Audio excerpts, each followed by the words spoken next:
on. I had so many like videographers. Oh, really? That, I was like, I don't know all of you. You are interesting though, because like I see your stuff. I followed you. And it was interesting. There's one that reached out, and I was like, "No, like, I feel like you guys just copied me already with like a lot of crap that you do." And That's funny. And maybe they're nice people, but I'm just like, like, whatever. Yeah. But I'm excited for this. I'll do a quick intro, and it's Oscar, right? Yeah. All right, cool. And Pathfinders. Yeah. Productions. Yeah. Right. Cool. Hey, everybody. Welcome back to another episode of the Truth About Marketing podcast. And today we're with a special guest, Oscar from Pathfinder Productions. Let's go, bro. Dude, thanks for coming out, man. I appreciate it. Thanks for having me. This place is sick, bro. You're doing a great job with everything you do. Thank you, man. I mean, I know you're in the production world, right? So you can appreciate some of the stuff that we put in here more than others, I think. But it's, you know, the one hard thing I think about like setting it for this versus like an interview, right? Is we have to light this room for 4 people at the same time. Yeah. And we're still not exactly where I want it to be. Like I want to add more lights up there with little snoots on them to like hair like lights. Yeah. And so I actually had another filmer in here the other day. Her name's Kirsten. I don't know if you know her, Kirsten. I don't think so. She's a friend of ours. We've used her for Canonical Media a few times, but Sick. like she was in here. She was like, "You used a lot of lights to do this, you know?" Because normally we have the color lights. She was like, "Wait, you have like 9 lights going on to get this," and people don't really understand that in the production world, Right. as you know. Yeah. Right? Yeah. This light is pretty cool. I like that. It also gives this like a shiny like glare to it, which is really cool. It gives it a cool look. This guy too. Yeah, dude, you did a great job. Everything in here is really curated. It looks really good. Your lighting setup is sick. The operation, like the whole system, bro, it's legit. I'm gonna recommend this studio to a lot of people. I appreciate it, man. It's like I was telling you off camera, man. Like, you know, I've been doing videos forever, and I was like, dude, opening the podcast is gonna be so easy, bro. I know what I'm doing. Put up the lights, and then we did it. And I was like, holy crap! Wait, why do these mics not sound great? Oh, I have to buy this cloud lifter as well. Geez, I have to Louise. get this. Oh, I have to do that. Oh, Right. wait. I have to use an Ethernet cord connected to my HDMI to get over here. Oh, dude, like what Right, the the heck? things you don't And then ever it's just think like, of. wait, I need like 17 switchers so I can do this, and like we need more monitors. I mean, it Oh, never dude. ends, man. And I look, it's so funny. Like Greg will be in here with us, and I'll be like, move the light like a quarter of an inch that way. No, move it He's back. like- And like literally, so we have clients that come here often, and every time they come back, they're like, Something's a little different. "Is that a new light?" We used to have a long, skinny one up there, and now it's like, you know, this bigger one. And then this just went in recently, which I've said in like the past like 5 episodes, which will all probably be spaced out from each other. So I'm like, I'm talking about the same light, but like months later. Yeah. But yeah, so we constantly keep trying to improve the studio, make it look better. Because I mean, like, you know, like Yeah. especially as a creative, you're never really happy with the end result. It's Dude. always something that can change, Every time. you know. And so let's get into a little bit about you. Like, who is Oscar? What got you into filming, and how'd you start Pathfinder Productions? Dude, that's a loaded question. So I'm Oscar. I started like videography kind of as I was a musician. I still, I guess at heart, I'm a musician. I just needed to get in front of a camera. This was like 2013. I was like, I need a camera. And I got like a Nikon D700, whatever the entry level Nikons are. Then not until like 2015, 16, I started actually getting decent at it with my buddy Andy, AG Films. I'm not sure if you're familiar with him. He's super dope. Or go I ahead. was gonna say I don't know many people in the industry actually. I'm pretty reserved in just my own lane, so I don't know too many people. Yeah, he's sick, dude. He's gone on to do really, really cool things. He works with Floyd Mayweather a lot. Yeah, so we started kind of like practicing together. I was doing music. He was doing like the camera stuff. I would kind of help out. And then kind of people were just like, oh, how much for a video? And I was like, whoa, you can make money with this? No way. And then so we started doing a lot of music videos. At the time I was a baker. I was working in the casino industry. And I started getting so like busy with the video, like $500 music video thing, that I started calling off work a lot. Then finally they were like, you know, you call off again, you're out of here. And I was like, I'm out of here. Yeah, I'd rather go make my $500 Yeah, on a set with doing something I love versus like making my 18 an hour, Right. if that. It was like 20 and still Yeah. like, you know, you're like, you calculate, it's like, dude, 8 hours, like $170. I could do this video. She's going to be taking like 3 hours and $500. Like, let's do that. Like, you know, so that's kind of how it started. And then LLC'd in like 2016 and then kind of just been running ever since, man. Just growing the vision, you know, trying to keep expanding and getting better. And I think at heart, I've always been like a business person first. And when I figured out I could leverage videos to make money, that was like, whoa, I could, you know, at the very beginning stages of it, as I was like, you know, doing business or getting better at business, to me, it always felt like a finesse. Like, you mean I just point this camera and like do some stuff on the computer? You're going to give me $500? Like, easy. And so I just took that approach to it. And I was very like, I didn't really care what the client got. I was like, I'm going to give you this and I'm going to move on with my life. And as I got better at relationship building and, you know, dealing with the clients and repeat clients and stuff like that, I started crafting more of their vision. As you know, dude, you're really, really dope at like the storytelling and getting the point and the vision across. So, so that was, you know, kind of the fast version of it. Yeah. No, that's awesome. I mean, it's somewhat similar to mine. Mine's different. I mean, I grew up in skateboarding. Oh, sick. Yeah. Right. And so I filmed myself skateboarding. I actually was in a band as well. I played guitar. I was a screamer / singer. Oh, bro. And so like, it was the same thing. I never wanted to be in front of the camera though. It was like, I went to Utah on a skate trip to visit my brother who was going to school. And his buddy was like, dude, like, he was like kind of sponsored like Flow basically. He's like, check out this video I made. And I was like, his skate video. And I was like, how'd you make that? Like, wait. You made it yourself? I'm like, is that even possible? Is that legal? Like, how did you make this, you know? And this is like basically pre-YouTube, right? Because I'm old. How old are you? So I'm 35. I'm 33. You're not that old. Pre-YouTube, right? Because this was probably like 2000 and, you know, 4, I think, or whatever. Because it was like my junior year, I think, is when I got into it. In high school? And in high school. And I was like, whoa, dude, how'd you do that? And he's like, here's a pirated copy of Adobe. And I was like, sick. So I went home, right? No YouTube, right? So I'm just like teaching myself. Like, I don't know how to use this. I don't have a manual. Whoa. I'm just like, what does this button do? Cool. Oh, this cuts things. Okay. Dude, that's and crazy. I went from like skateboarding still and trying to get my tricks filmed, but like, let me film more. Let me take this home. Let me start editing more. What were you filming with?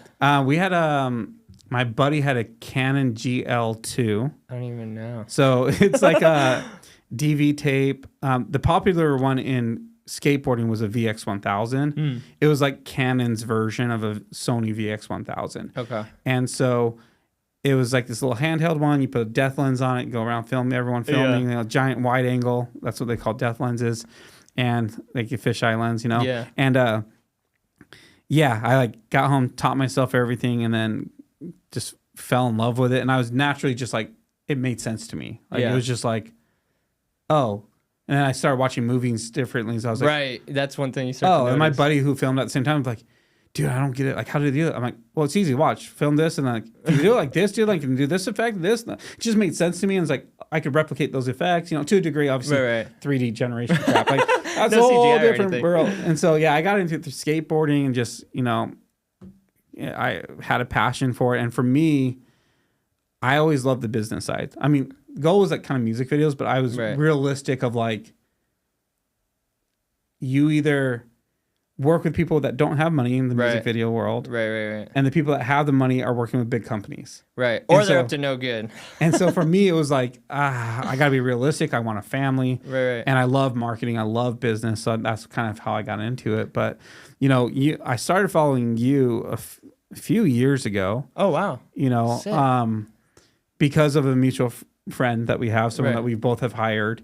And he told me about you, and I was like, oh, what's this company? And I was like, looking at it, I was like, damn, dude, they're like freaking killing it, dude. Like, great content. And you guys do a great job with the production. And as an outsider, obviously, I don't know the inside workings of it, but I'm like, dang, they look like a legit company. Yeah. You know, which I don't feel like our company is. You do, bro. You look like a legit company. We look like it. Okay. But I mean, and we are, but we're a freelance model. Like I actually had employees. I know we kind of talked about it for a second. I had employees for a little bit, but like too much stress for me. I didn't like it. I liked working on a couple projects a month, that were a little bit higher end. Yeah. Hiring my guys, same guys every single time, Right. and not have the responsibility of like I have to get you work. Yeah, payroll is a big pressure. Payroll, we still have payroll. And yeah, it's something you just have to overcome. I think that they're like, as a freelancer, and I've talked about this before, like on, I don't know, social media content. It's like, I feel so confident in my skills as like with the video camera and everything that I could always provide for my family with it. Like, you know what I mean? Like I could always find jobs, I could always do gigs, and I could always make money on it. It just depends on like what your desired outcome is. Like I personally have like bigger set goals that I want to reach, and I want to do a lot more things, and I want to do bigger productions. And you know, with more money, you have more resources to do bigger, cooler things. And that's kind of like what I know. Like getting into it, I have to build a team, and I have to like have the responsibilities of to have the resource of the people around me all the time that I need. Like I just have to get them. I just have to get money to pay for them and get their needs met, and then they're always there to support you in everything. And so like it's like a mastermind. With more people, you could bounce more ideas, and you could get further. And it is a little bit of a pressure, but like it just comes with the territory. You know what I mean? You gotta have to like, I think anybody who wants to do big things, they have to be able to withstand a level of pressure on them and just like make it look easy. And so like, you know, people like, you know, our associated friend or other people, they try to replicate. And I think we talked briefly off camera, like, I don't feel like I'm in competition with anybody, because like a lot of people are like, oh, same with you. Like they look at your stuff and like, oh, I could do this. I could build a podcast studio. I could, you know, get all these type of clients. I could do it. And then they attempt. And like you said, you're like 15 years into this, right? Like, or 17 years into this. It takes a long time to develop those skills, and you make it look easy. Your content looks like sick, bro, like flawless. It's put together really well. So you make it look easy, and people are like, I could do this. But I know in my heart, like there's a lot of obstacles to overcome to get to this point. So I'm not worried about anybody trying to do what I do. And like you said, we have different energies and different people connect with us. And so like, yeah, man, just like growing. Just to circle back to like us looking like a legit company. It took us a while to get our operations in order and get our people there and be able to grow and scale. And I heard this, I forget, I think it was Tony Robbins. And the difference between scaling a company and growing a company is scaling is having your fixed cost at the same rate and then being able to stack profit and grow. Growing a company, which is what I've done, is like you grow, but your expenses grow as well. So it's not like we're scaling and like we have massive profits. It's like we grow, but like by adding more editors, by adding graphic designers, by adding social media managers, and that allows us to take on more clients, but also we have to sell more deals to sustain it. So it's not, it's a very like laborious model that we have. Well, and I think outsiders, right? And you know, obviously we're talking about the film industry a lot, but this applies to like any industry, right? Is you have outsiders, but specifically in our industry, you have other filmers that see the money that comes in on a project and be like, well, I'm basically producing this. I can do that. I can go do that. But they don't realize how much work goes into one, building a company, building a brand, building the relationships, 100%. Dealing with everything. And then when everything goes south, or when that client takes 6 months to pay us and you've already paid everybody else. Yeah, literally. Right. Or all the other things that go with it, they just see the paycheck. Right. And they're like, and they don't realize, well, yeah, okay, the check was that much, but I had to pay you, I pay him, I pay this person, the rent for this place. All these people that work, the rent, the lights, everything. Yeah. And once again, like, you know, at the end of the day, you're not seeing that much money from that check, right? Which is why you need more and more work. And but as you get more work, right, because you're focused on growing, right? And, you know, like when I talked to my wife about it before we opened up the video podcast studio, because we've only been open for about 5 months. Did you have this space prior to the studio? No. So I actually just like woke up and I was like, okay. I spent 6.5 months building an unlimited editing subscription company. Sick. Spent a lot of time. Those 6 months weren't just like 9 to 5, 18-hour days. Were you the one fulfilling? Killing myself. We didn't even open. Oh, wow. I spent 6 months doing development of software. Oh, whoa. And user interface. Oh, wow. And project delivery. And I had 2 big partnerships that we were gonna launch with. They were gonna do all of our sales. If it went really well, they were actually gonna force all 200 members to use us. Oh, sick. And I was like, I'm gonna make so much money. I'm so hyped. And I woke up one day and I was just like, I hate this. Oh no. I don't want to fulfill this. I don't want to build this. I'm like, yes, I'll make a lot of money doing it, but I hate it. And so I just threw it all away. I was like, I'm so sick of it. Like, I don't want to open. I don't want to do it. Wow. And I sat there and I was like, thinking about it. I was like, okay, well, what do I do? Because to me, mechanical media is not a business I want to grow big. I like where it is and I want to keep it there. I want to work with the projects I work with, right. freelance for a very select few other companies, and do a few projects a month. Yeah. And make the money I make. Right. But I wanted something bigger to grow that wasn't revolved around me. Yeah. And gave my employees, my freelancers, a place to call home and grow with and do what they love. Right. That's sick. And so I was like, what can I build? And I had the idea of a podcast studio years ago, but I was like, it's not the right time. And then one of my clients was like, hey, can you film this podcast for me? And I was like, the cost is going to be so high, dude. Yeah. Like, I don't want to bill you $2,500 or something to go film this episode that you're going to throw away and pull a few clips. Like, it's just not worth it. So I was like, and I had another client ask me, I was like, you know what? Yeah. Let's just build a place where it's affordable. And we take 17 years of filming experience, and cram it into these rooms, and let people create high quality content that doesn't compete with other parts of production, right? Because it's just one small aspect, but allows them to create a lot more social content and build relationships without breaking the bank. Yeah. And it doesn't revolve around me. Yeah. Because I'm in here with the setup, but I don't have to be pushing, cutting. I don't have to be doing that. Whereas currently the work I do, it's all media editing. Right. Oh, really? Because it's the way I tell stories. Right. You know how it is. It's hard to find editors when you edit interview stuff, it's hard to find people that understand how to pull the right stuff and weave it the right way. Trendy cuts in videos, most people can do that. But the true storytelling of like the more boring businesses I work with, it's harder to find people to do that. So it's so revolved around me. And so, I literally was just like, in April, I was like, talked to my wife and I was like, hey, I got this idea. What do you think? And she's like, well, I trust you. And I was like, cool. Let's do it. I literally went out and within 2 days, I was like, sign the lease. That's crazy. I'm not even going to sit on this and think about it. I was like, sign the lease, got the space. And then I was like, we'll be up and running in like 3 weeks. Dude, it was like, I seriously thought that was like, oh, this would be so easy. The hardest part of all of it, besides the tech was actually way harder than I thought it was, but it was like, how do we make this place look?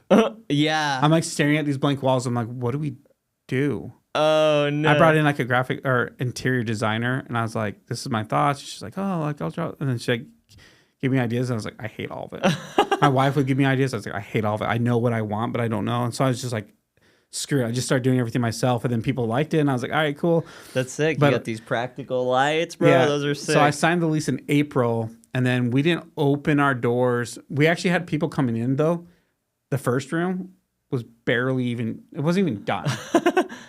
And we had people wanting to use the space. That's sick. And we were taking them in. So I actually made a small profit my very first month. Which Let's I was go. like, yeah. We made it. And I was like, oh, I believe it, And then we eventually had to cut it off because I was like, crap, we got to open our doors. I kept pushing things back because we had people coming in. So we shut down for like a month and then opened doors in like July. Jeez. So it's only been like 6-ish months. I think it was July. It was like end of July that we did like our ribbon I didn't know, cutting. actually, I didn't know that this was you, bro. Like I saw you, like I followed the page or whatever and I saw you posting it, but I didn't know that this was your spot, bro. Up until literally a couple weeks ago. Well, I was trying to be like completely behind the scenes, but I've realized I have to be more in the scenes right now. Yeah. Eventually, as we grow and we scale the business and I can hire more people, then they'll be the ones in front of the camera more and I'll back away a little bit more because once again, this isn't about me and I don't want it to be about me. Right.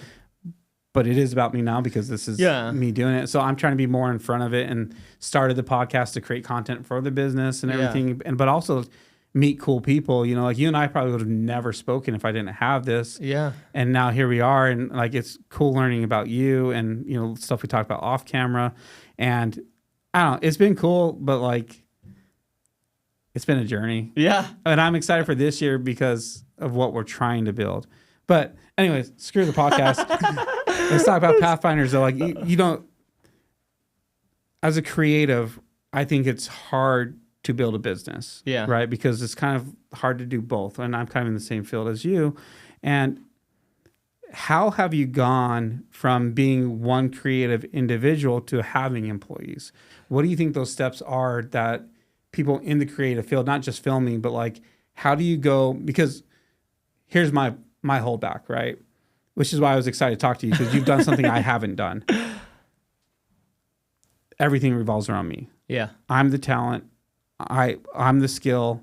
I can't give it up. If I do, I'm never happy. Yeah. And our clients pay a certain price, and it has to be me, and they're expecting me. Right. And so I've never learned how to grow that creative service into something that wasn't me. And so I can't grow and then scale it. So how do you do that?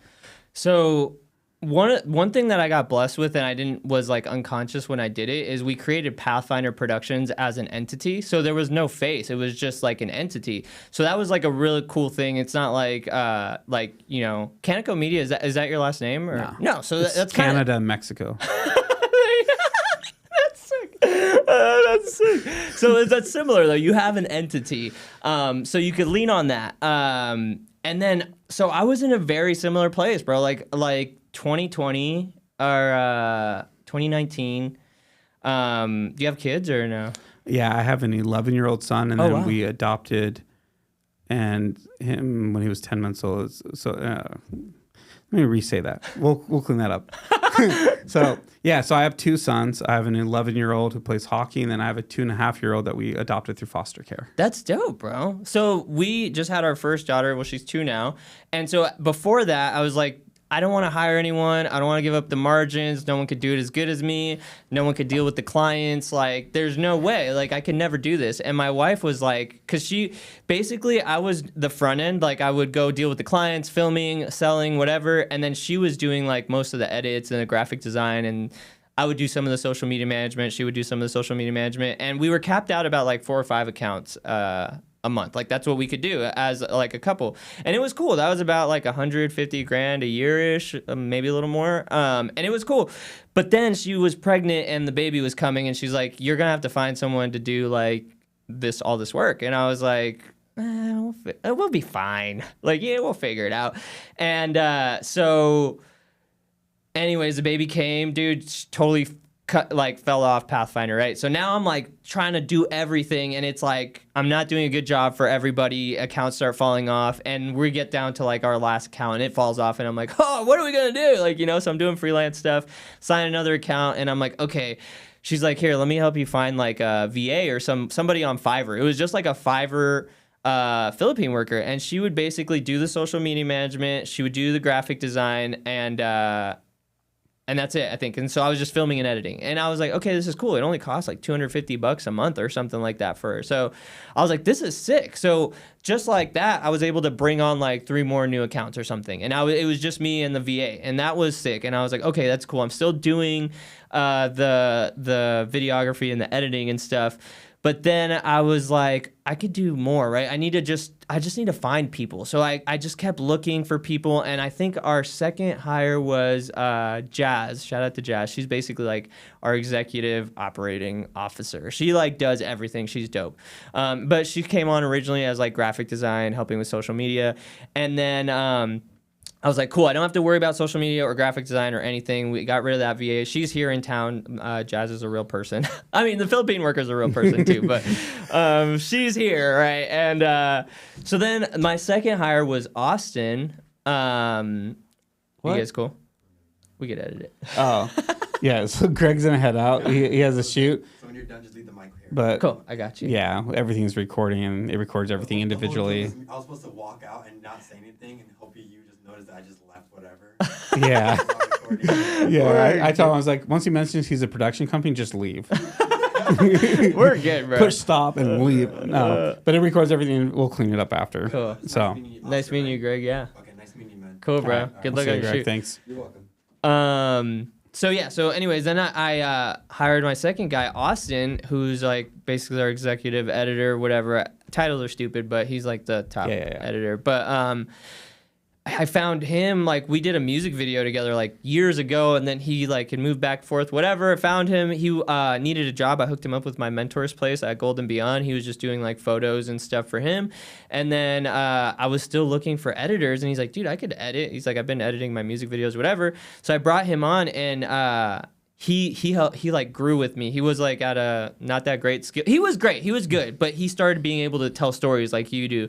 And it was just a lot of feedback, and it's kind of like failing through it. So like no one's perfect at first, like, you know what I mean? But if you keep working with that person and just over communicate with your clients, right? Like I charge a lot of money too for production and stuff.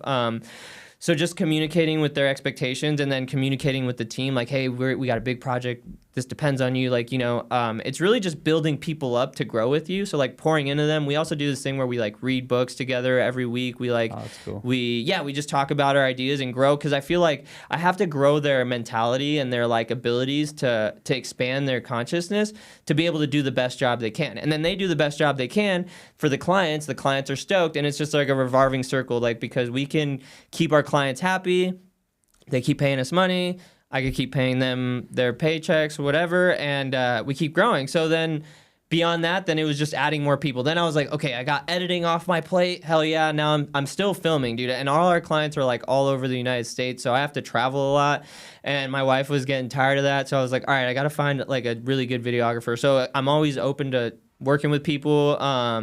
And then I came across Angel on like an Indeed ad. Like also we post a lot on Indeed or Facebook, whatever, just to get people to come in to have that flow of people coming in. And I found Angel on an Indeed app, and he was just sick, dude. He's so good. He's like really likable. His work is dope. And then we would take his footage and give it to Austin, and that worked. Like then that whole system was working. And I honestly think Angel's better than me. Like a lot of the video guys that I bring on, I think are better than me. I like...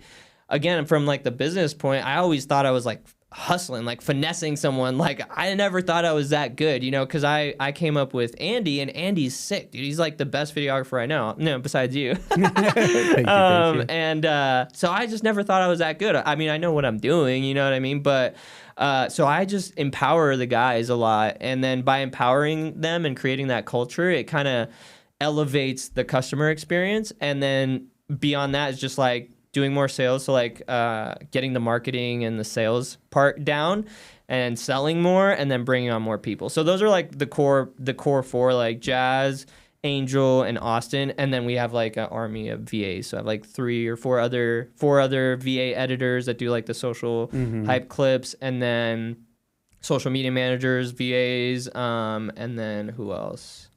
Oh, and then our outbound team is like VAs. So we have a lot of VAs and then 4 people here. So it's not like... No, that's cool though, because it's like... So I've done some similar stuff, but mine aren't like full-time employees. Like, you know, I try to build up my guys, and for my guys, I'm always like, look, I don't even want you to work for me. So like, how do we get you to the next level so you go do what you want to do? Because there is no end with me. Like they're not growing with me to be part of this forever, because my goal, once again, with Canonical Media was never to become a full production house where we have all these full-time people. That's just not what I wanted out of it. There was a time I did, and I did it the wrong way, and so I hated it. So I have such a bad taste for it from my experience. But for me, I guess the struggle is in the video world, you know, which it sounds like you guys do social media management as well, correct? Yeah. And so then that brings a different aspect in, because you have the monthly retainers and you have set income.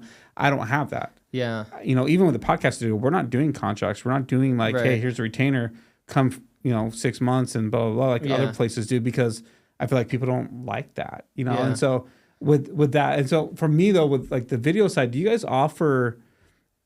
do like a monthly retainer for video content too? And I guess you probably have like, layers to it, right? Where it's like, here's a monthly subscription for social content, but then here's your one-off bigger production for your brand identity staple videos. Yeah, so we do like the one-off productions, like one-off videos, but I really sell like, I love In and Out. It's like so simple. It's like 1, 2, 3. Like that's all there is. So I just give them, I really only sell one package, because everyone has their own dream, but really like they don't know what they want. Everyone just wants everything, right? And like one video is not going to get, I'm like, yeah, I'll sell you a video. It's going to be $2,500, $1,500, whatever for a video. But like beyond that, like, what is that, right? Like that one video is going to do so much unless you have a campaign behind it or whatever. What I suggest is this, is like, you know, you get unlimited access to us.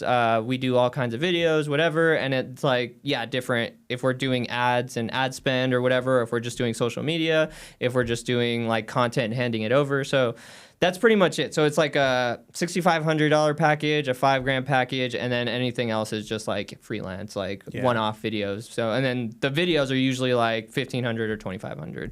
So it's like our 4 like products basically. Yeah, that's cool. And that's where like, you know, how we're talking about like, we're not really competition because we do completely different stuff. Yeah.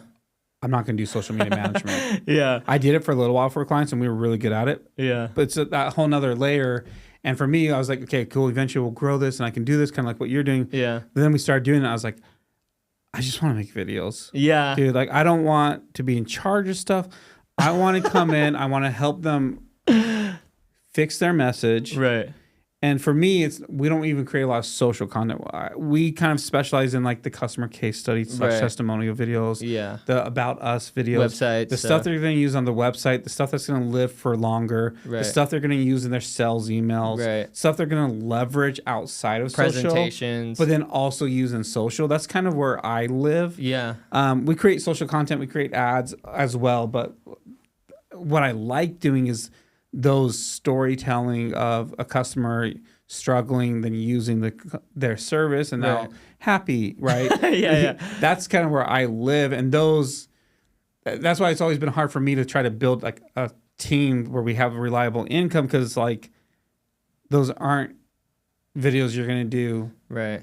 over and over and over. Right. They are the one-offs. And so we do a lot of like, here's a bigger one, fly us out to Chicago for 3 days. Right. Let's shoot these 8 videos and then Right. we'll see you in a year maybe, you Right. know? Yeah. And so I've been trying to figure out, and I don't want to, I think a lot of it's pride with me, Yeah. right? And I think most entrepreneurs hold themselves back because of pride, not wanting to meet with people in the same industry as them, Right. not wanting to do this, not wanting to do that, not wanting to learn. And Greg's making all this noise. I That's all thought good. he left, dude. I thought Like, he was gone. Great. maybe we're getting robbed. I don't know. No, I was doing myself.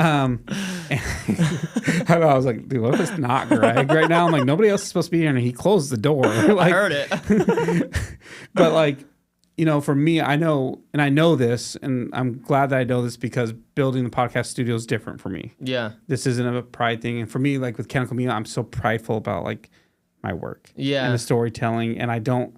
It's so hard for me to hand it over, and I work with talented people, but in most of them would agree with you that, or agree with me that they can't do what I do. They don't like I like. They Right. don't. It doesn't make sense to them. Right.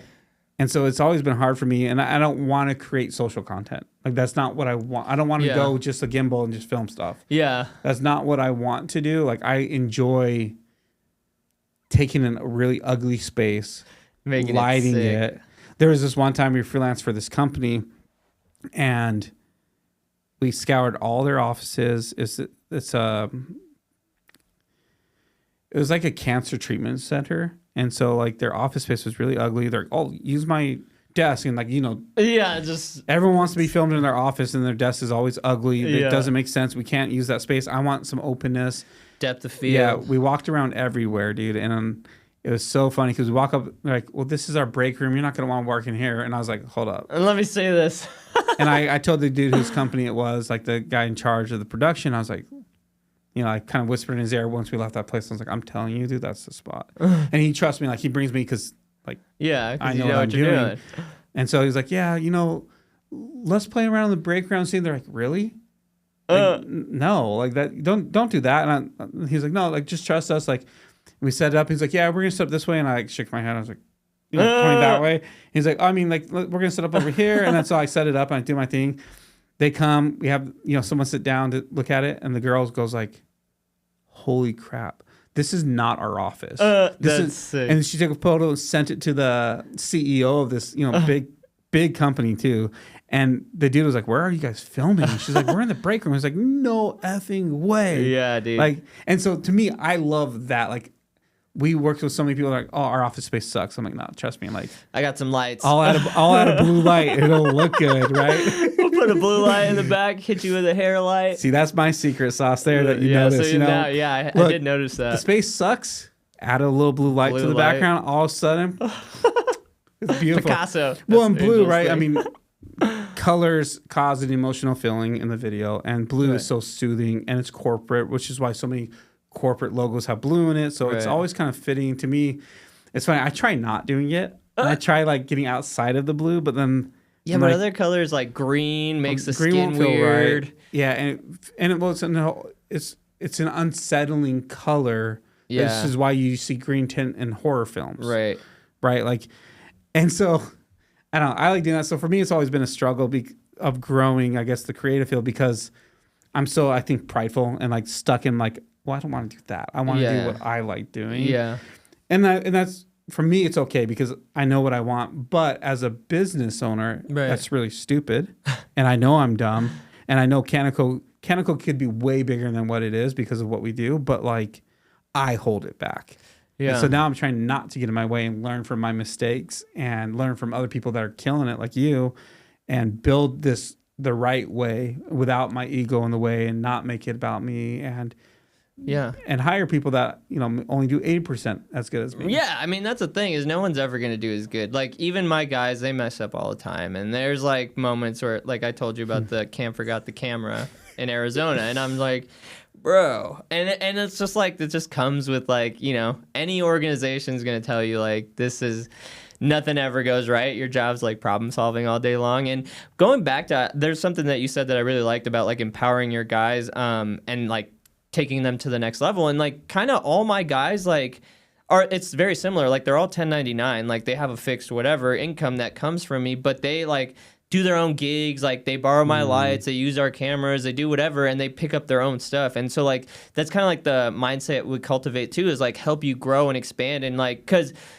granted, they're probably never going to get to my level of income doing like working for Pathfinder, but I could help them increase their income, or not just income, anything I could do to help them grow their families or whatever.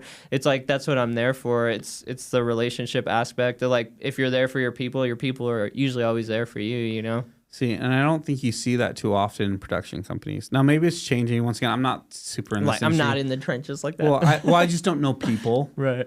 And I know what my past experience was, and there was never that opportunity. Right. You work for, even as a freelancer, like they never cared about you. Right. And it's hard to get people to want to, in our industry, to stay, because we are creatives and we can do it, and we can go do our own stuff and this and that. And so the fact that you've been able to keep people is a testament of you as a leader and a business owner and a friend to these people, right? Because same for me, like I've had people that worked for me for 7+ years, which is like almost unheard of in our industry, you know. And then that one of them, he left and was hating his life. So I was like, dude, I had an opportunity pop up with a client, and I was like, look, don't give me money, hire this guy full time. Like, I'm telling you, if you do this rate, like, I mean, I could use the money. But like, if you pay him this much and give him raises as you grow, I was like, best in town. Like, he's been with me for 7 years. The dude's my right hand man. Like, I don't want to see him go, but like, this is a good opportunity for him. So he got that opportunity and kind of changed his life. And then he had an opportunity to actually start filming for UFC. Let's go. And he was so scared. He was like, dude, I'm going to submit this edit. Can I come to your office, dude, and like, you help me through this? So I was like, dude, of course, man. Pull up, bro. Helped him through it. You know, he brought his whole computer down and then started editing. And then like, I gave him my advice. I was like, look, if it were me, this is kind of how I would do the flow, but you do it your way. Like, this is you. Dude, you know what you're doing, man. And like, you know, I didn't do much, but I kind of just helped him through it. And, you know, he didn't hear anything. And I told him, dude, don't even worry about it, dude. You're freaking killing. If they don't take you, they're dumb. You know?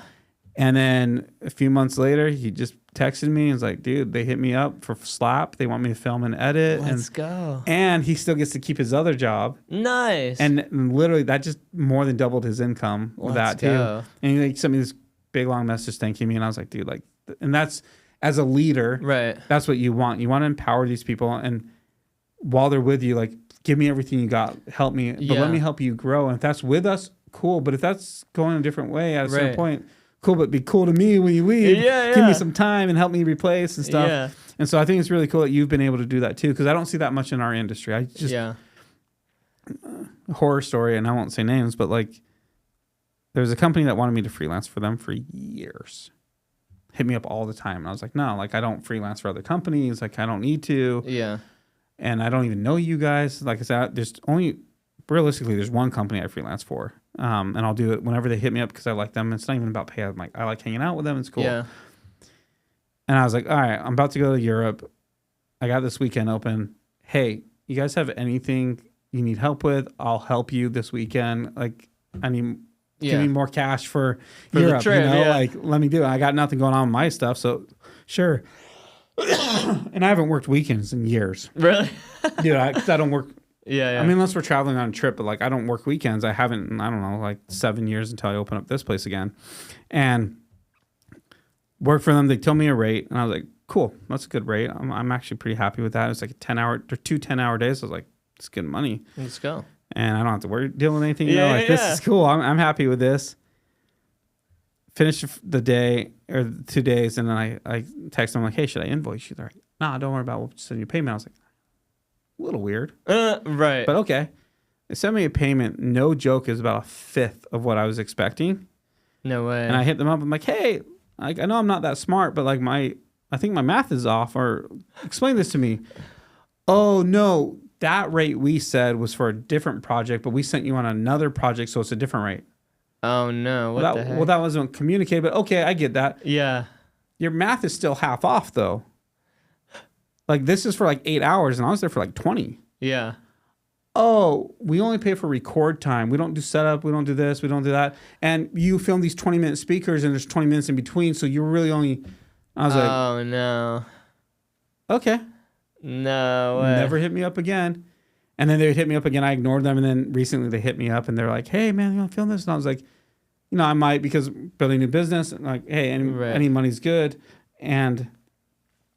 they were like, and I was like, just to be clear though, is it record time or is it? And they got so mad. They're like, wait, we've never done that. Scroll back 3 messages and see. My goodness. And so, I don't know. I think in our industry, there's so many people that don't care. Right. And they're so greedy and prideful that it hurts them. They're constantly looking for people. Right. Like, they're constantly, like literally every single week, we need a filmer. Yeah. Like, how do you not build a small team to help you? Just or like a small handful group of guys, people, that you could always call on. Yeah, I mean, the thing too is like there is a lot of sharks. Just like as I keep like elevating in different levels of business, it's like there are people that it's like they're sharks. And I had this conversation with my wife. I was like, dude, I'm like in this room with all these sharks. Like maybe I'm a shark too. And I was like, if I'm a baby shark, like I'm a baby shark, like that's cool. But like I always have the best intentions for everyone, and you have to like before I get into anything, I like to have everything in writing. One, because of like my past, so like I didn't really circle too much into this because I've told this story like on 5 podcasts already. But when I was when I was doing the music video stuff and I was in the music video, I had a music studio and I sold a lot of weed. Like I started selling weed, and this was right before it was recreational. I used to sell weed to everyone in the restaurant, and then I left the restaurant, I was doing the video stuff, and I started selling a lot of weed, like a half pound of weed a day and like a bunch of stuff, and a delivery service. I was a baker and I would sell a bunch of edibles and stuff, and it was booming. I was making like $2-3 grand a day, and but then the DEA started following me around and they busted me and I got locked up and it was all bad. And so I have this like paranoia now that I have to like always prove like wherever I'm at, like what my purpose is. So like I always have paperwork for everything, I'm like so legit now. So before I go on any type of mission or whatever, it's like I set the terms, right? Like just so we're clear, it's going to be this price. Okay, sign the agreement. And now I do this thing where I use like I send a CRM invoice and then they take care of it. And I don't move forward with anything until like the payment comes through. Then it's like, all right, cool. Even like storyboarding or anything, I'll just be like, look, this is what we talked about on our discovery call. This is all the stuff. Is there anything that'll prevent you from moving forward today? No? Great. I'm going to send the email. Cool. Send it. And then it like has a brief and it goes through like the deck of like what we talked about. about, and then they get to the end and they make the payment. And then after that, like, then I start the storyboard and the building and the booking the flights and everything that needs to happen with that project. Just for the same reason, like, I'm not going to take a L on it. And there's a lot of times where, like, you know, I've had an account for whatever 6 months, and you know, they never take care of the travel expenses, and then they like fall off or they like cancel the service, and then I'm like $2,000 like in debt with because I use like a specific credit card that's like $2,000 that's never gonna be repaid by anybody else besides me. So like, you know. See, and that's the thing that people in our industry that freelance that are like or work for a company are like, oh, I could do this and make all this money. They don't know that stuff, right? They don't think, and any business, right? You don't realize as a business owner, there's so much on your head. And when that client doesn't pay, you still have all your bills. Yeah. You got to pay and your everybody employees. else's bills. Yeah, and everyone else's bills, right? And so for me with Canonical Media, it was like, I don't want that. Now with the video podcast studio, it's different. Like I'm building this to build a team. Right. And for me, the way I'm going to structure it, actually going off of my mentor kind of teaching me some things that what he's done is the right people that we hire, I'm actually going to give them phantom shares in the company. So as this grows, their income grows. And then when we sell, they get a percentage of the sell. Yeah. And so, and I have a very clear vision for this of like where we're going in 5 years and what we're selling for. Sick. And so I'm excited to bring on the right team and slowly grow and let them do it. Like I got no pride in this. I want to get the best people. The people I think that can take this to the next level because like our goal is big. Yeah. And when we get there, they're all going to win because they all have shares in the company, but they're phantom shares. So the second they quit, it's gone. It's not theirs. You know? So that saves us from the legalities of things, right? And so I'm excited for that because it's like I want to build something bigger than me. Yeah. You know, there's something cool. And I know where I am realistically. I'm pretty successful. Like I make very good money through Canonical Media. Right. I don't have very big expenses. Don't even have. I had a 200 square foot office space where we store all my gear, and I did my editing. $200 a month or $180 a month is all I was paying. Solid. Right. So like no expenses. Right. Yeah. I make good money, 3-4 projects a month maybe, and I'm like very happy. 6, 8. Whatever. To now, like this is a lot more expensive. Right. I got bills. I got people to take care of. But I'm excited to, you know, learn from others, learn from my past mistakes, and build something bigger than me that doesn't revolve around me. It's built more for our customers than it is for like my satisfaction and my journey. And then once again, give people a home for doing what they want to do.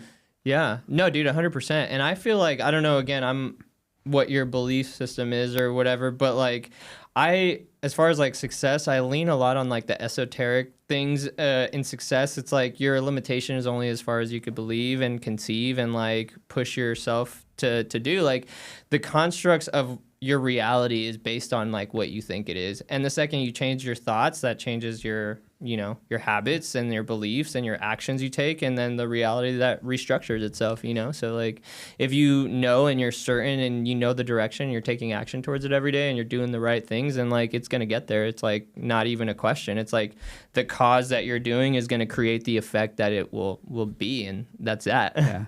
It's crazy because, you know, starting this podcast, originally I started it because it's like we have the space. Yeah. I might as well. Right. And let me hopefully get work out of it. But the personal development I've had through it is crazy because the more people I meet with that are doing things, and I get to see the people and, you know, talking to them, you can tell who's doing things and who's not and who's faking like they are. Right. Right. And I'm kind of curating who I bring in to people I already know are doing things. They all have that belief. Yeah. They believe in themselves fully. They know what they're going to achieve. And it doesn't mean that they're like douches about it. Yeah. Right. Which I've learned. I actually had a podcast that I've talked about a few times, episode with these people, these realtors and lenders. DC? And, yeah. Yeah, I worked with them. And so we did our episode, and I've talked about this quite a few times. A lot of stuff I say, like people are going to watch this and it's going to be the same stuff over and over. It's probably not interesting, but it's so true and it resonated with me so much. Like we finished and they're like, dude, his mom was like, Laurel. She was like, you talk so much like crap about yourself. Like you're so negative. Oh. And I was like, that sounds like something she would say. And I was like, I am? And she's like, yeah. And I was like, wait, I am. And then I was like, this realization, like I've always known, like my mind's so negative about myself. Like I don't believe in myself at all. And I've never allowed myself to even like be proud of what I've accomplished. Like, you know, if you like literally 3 weeks ago before I did my session with them, if you would have been like, dude, like you're killing it, I'd be like, oh yeah, we just get lucky. You know, I would never be like, thank you. Like, I know I'm good. You know, like, I would never do that. Wow, that's a huge identity shift. And so like I'm starting to do affirmations and starting to do all this stuff because I have so much negative self-talk in my head. Wow. And it's crazy because I knew it was there, right? And I help a lot of people through a lot of their negative self-talk. And I was like, oh, but screw mine. You know, like my son, you know, like when he's like, oh, I suck at this. Like, no, reframe your mindset, this and that. Like, let's get through this. You can achieve anything. But then constantly all day in my head's just like, you can't build this. No. Which is part of the reason why Canonical Media is where it is. Right. It should be a 7-figure business right now. Right? Yeah, With full-time people. 100%. It should be. I mean, I'm happy with my income with where it is. And I'm probably making as much as I would be if it was a 7-figure business. But it's not because I limited myself. Yeah. I told myself, you can't build that. Everyone else can. These people that I follow called Filmanatics, I think is the name, in like Charleston. Oh, I follow them like too. They're cool. I like them. We talked years ago. They've blown up even more. Yeah. But they were 7 figures back then. I'm like, how? Like, I can't do this. I can't do this. Or I see you and I know, you know, I don't know, but I've seen what you've posted about and I'm like, I can't build that. I can't do this. Dude, you totally can. And going back to what you said, right? I limit myself because I have all this negative self-talk. So I'm on my own personal journey right now with Laura and Danny. Actually, they follow up with me often. Like, dude, like, how's it going? Like, are you still staying with it? Of like believing in myself because deep down, I know what I can accomplish. Yeah. Like, I know I'm talented. I know I'm very good at videos. I know I have a great business mind. I know how to do these things. I know I can solve things. I know I can sell this for what I want to sell it for in 5 years. Yeah. But then I let my head go like, nah, you can't really. No. And so I'm learning how to change that now. Cancel. When you have that thought, because I don't know, today, like my wife went somewhere and I was like, it's raining. What if they got in a car accident? Cancel. Yeah. No, they're not. You know, so everybody has the thoughts that come through in the ether. I read this book. I think it's called The Magic of Believing.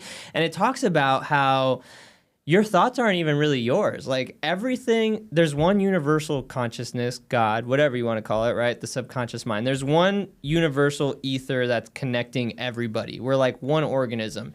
And all the thoughts that have ever existed are already there. And it's just like how you feel vibrationally is what receptivity that comes into your mind. So, you know, if you're at a lower vibration, you know, physically or whatever, then you'll get lower vibrational thoughts. It's like kind of like weed is a good, I don't really smoke weed anymore. I don't know if you do, but so like weed, it was a great tool for me, like helped me overcome like depression, anxiety, whatever.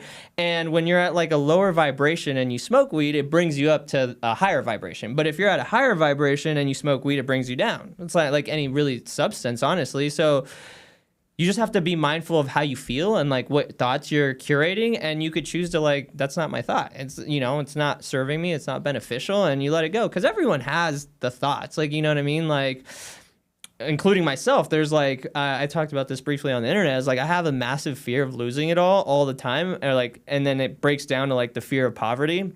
And like, because poverty is painful and uncomfortable, and you know, I grew up like in poverty, so like, I have that fear. Like today is a wonderful day. Like everything, like, dude, all the numbers are up. Everything's good. All the clients are happy. Everyone's taken care of. My wife we have a candle business, so she went to the office, like, and I was just at home by myself for like a couple hours, and I was like, everything's good. Like, is something gonna go wrong? Like, I don't know. And then I have to catch myself like, no, nothing's gonna go wrong, right? Like, you're still gonna have a productive day. I have this, and then I have a shoot after, and everything's going great. Like, there's nothing to worry about. But like prior, I would get these like thoughts of like fear of losing it all, and I would like whatever account I would have like insecurity about, like if we're not doing the best job possible for whatever mistake we made, I would like hyper focus on that, and I'd be like, oh, we're gonna lose, because like then it'd be like, oh, they're gonna be upset. I'm like, okay, so what if they're upset? Oh, well then they're gonna cut our account. Okay, so what if they cut our account? Oh, then I'm gonna lose money. Okay, so what if I lose money? Oh, I'm gonna then I won't be able to make payroll. Okay, so what if you don't make payroll? Oh, then like my guys will leave me. Okay, so what if they leave you? Then I won't be able to operate Pathfinder. Okay, so what if you can't operate Pathfinder? Then I won't be able to make money. money. Okay, so what if you don't make money? Then I'll be poor. And then like, then what? So what if you're poor? Then like I won't have food or a place to live or whatever. And like I broke it down all the way down, and it's just the fear of poverty, and fear is just false evidence appearing real. So it's not even true. Like it's just imagination Yeah, well, 100% to that point, and that's what I'm realizing more and more. And I understand this outside of my own brain, right? like when my wife struggles, it's like, of course, like this is easy. You're capable of anything, right? Yeah. And my son, same thing. Like, oh, I'm not good at this. No, reset your mind, focus it on this. Like you can achieve anything. You're so strong. And then it's me, and I'm like, nah, you suck. No, but you don't suck. Once again, like deep down, I do know, but I unfortunately tuned to the frequency of negative thought all the time. And I didn't realize it until that conversation with Danny and his mom. Yeah. I was like, you're right. Like I do. And I make fun of my appearance and this and that to make people laugh, but it's because it's how I really feel. And that's all my brain thinks about. And it was crazy. And I've said this multiple times on the podcast, but like the next day I was paying super attention to it. I was like, all right, I'm going to do affirmations. I'm going to listen to like Alex Hormozy, listen to something positive in the morning. Yeah. And I did. And from my 15-minute drive to my office, no joke, 16, 17 negative thoughts of like, you suck, your business is going to fail, nothing's going to work, you can't do this. What he's talking about, you can't do. And I was just like, holy crap, I do this a lot. That's an amazing place to be though, because you're observant now and you're observing it and you could start to change it. Yeah. And like what's crazy is the imagination part is like, right, that's just your imagination, false evidence appearing real, telling you these things. And you could spend the same imagination like, what if I can't? What if it does work out? And then like your vision goes further. It's like, oh, sick. So like instead of going backwards or imagining in the wrong direction, it's like, oh, sick. What if like you start thinking of different things? Like, what if the studio is booked out every single hour and both rooms are booked out every single hour? I better get this next room together. Like, right? And then you're like, oh, sick. And then the revenue would be like, whatever. Yeah. And you start doing math and you're like, oh, dude, that's so exciting, right? And that just like following that vision down the different route is the same energy it takes you to follow the vision down the other route. Yeah. You know? Yeah. And I'm just like, once again, just now starting to realize this for myself. I've never realized how much it was hurting me. And I'm on my own journey of like, okay, because it's so hard for me. Like, even when we're sitting here, I'm like, yeah, dude, I'm positive. my head the whole time, I'm like, yeah, dude, I'm going to sell this. In my head, no, you're not. No, you're not. No, you're not. And I'm like, shut up. You know, like I can do this.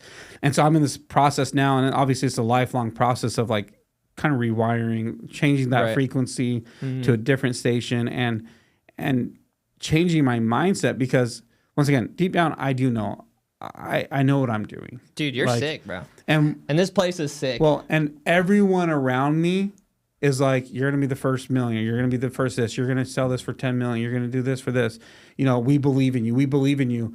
And part of that's actually crippled me because I don't believe in myself. I go, crap, too many people believe in me and I can't do this. And, you know, we have this girl who, amazing, and she loves the studio. She's like, Trevin, don't even pay me. I just want to be here. I believe in this. I want to learn from you. And I was like, I shut down basically and quit talking to her because I was like, I'm gonna fail you. Like, I'm not this. I can't build this. I can't do this. And I actually just had a conversation with her. I was like, hey, I realized that my negativity in my brain has made me not respond to you because I know how much you believe in me.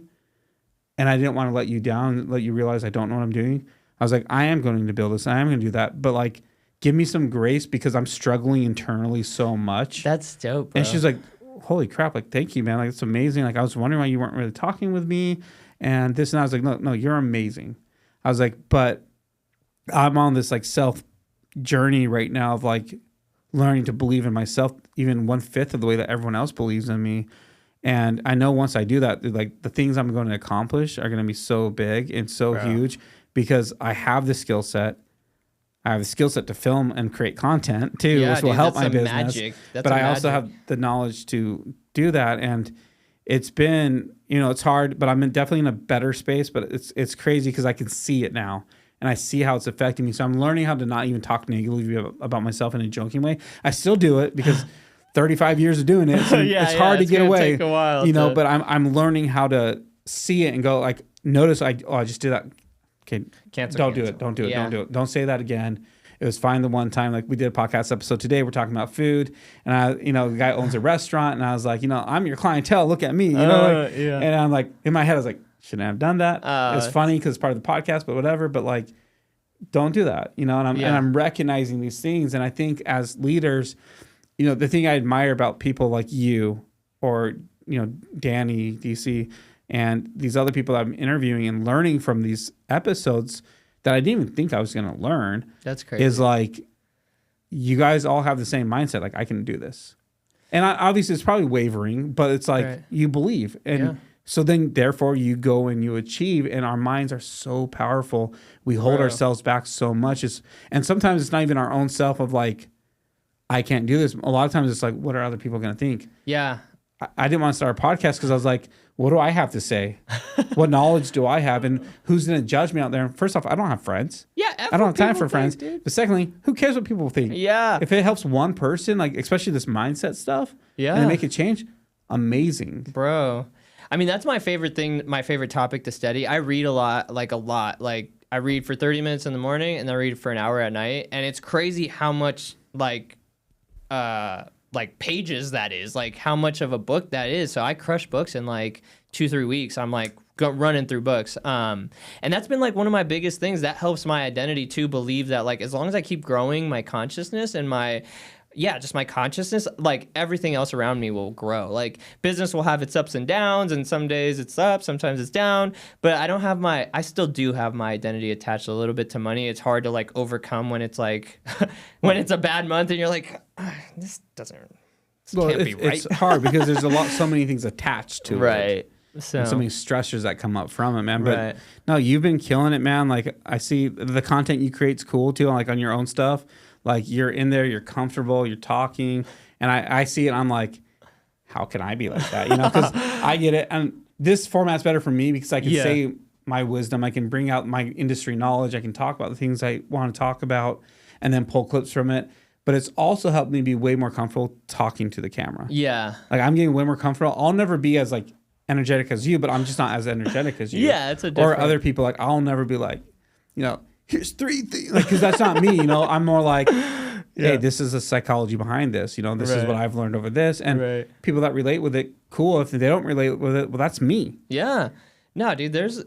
I think you have a ton of value to bring to the world. Like, so just everything, kind of like how you said, you could tell when people are doing stuff, but you being able to have this space and like curating it and getting to this, there's like so many levels you had to cross to be able to have this, you know what I mean? And your content's sick. Like it's a superpower, like being able to create the content that you do. It's like so much so that as I keep growing in the industry, it's like, bro, like politicians, multi-billion-dollar companies use this skill that you have and pay top dollar to like influence the masses to take action with them. And so you have that skill. You'll never like go, hungry really. And you could take it as far as you want to go. Again, whatever your goals are, it starts with shifting your identity. It's like believing that you can have XYZ, you know what I mean? And then, what's crazy is this something that people don't talk about. Belief is actually the absence of knowing. So the goal is really to get past the belief and just know it. Like, I don't believe that I could do, I don't know, what am I super certain of? Yeah, I don't believe I'm successful. Like, I just know I'm successful. You know what I mean? There's different levels to it, but I don't believe that I'm a good dad. I know I'm a good dad. Like, all the evidence is there. You know what I mean? I don't believe I'm a good leader. I know I'm a good leader. Like, and again, not in a douchey way, but I just do the things that require, like, I'm really strict about, like, my morning routine. Like, I wake up at 5, I read, I journal, and then I meditate. And as long as I do that, like, everything else falls in line. And again, that helps me, like, whatever the market's doing, whatever business does, it helps me be solid. Like I could observe things from the outside, like knowing that I'm solid with myself, and that gains confidence, and then you attack things with confidence. And that's kind of what sales is really, is just transferring your confidence to someone else that then they believe that you could do what you said you're going to do. And then after you prove it, then they know, and they no longer have a belief. So like, I don't know, it's just converting that. Well, and I love what you said there, right? Like you need confidence in sales. Right. And that's something I'd love to have you back to do a whole episode just about sales. Yeah. Because I have so many questions. Like I feel like I struggle with sales. I'm good at, you have a project you want to do, I'll sell you on doing it if it makes sense, because I don't sell crap that they don't need. Right. but I'm really good at explaining the value behind doing the things that we do for sure. Right. I don't consider myself good at sales though. Yeah. But I do know this, that when I became more confident in like the way I'm going to price myself, I made a lot more money. There you go. But forever it was like, 500? And I'd be like, and I'm like, oh, no, like 200. No, I'll pay you, because I didn't have that confidence in myself, and I needed the money. I've always been the sole provider of my family forever, and so it's like, I finally got to that point, and then, maybe I got too cocky at a certain moment. I'm like, dude, give me like $1 billion or I'm not shooting anything for you. He's like, well, I got to calm down. Yeah. All right, I'll only take 100 million. Okay. That's so great. Yeah, that's it. That's our minimum budget, just in case you're wondering. Yeah. So hire us. We'll do $1 million or $100 million. I'll give you a discount, 90% off. I'll do it for $1 million. All right. But like, I learned to become more confident, and people see that, right? Which, going back to like Laurel, right? When she was like, it's like off-putting because they're successful, and that negative energy, that like lack of confidence, especially when they look up to you and you're a business owner and you're doing sales and you're running a business, and especially your employees, you walk around with your head down, or your marriage, and you're just like, oh, doom and gloom. Like, that's not good for anyone around you, let alone yourself. And so learning to become confident is so important, and I'm learning to become confident. I'm confident I'm going to learn it and be better at it too. And so I'm on that journey.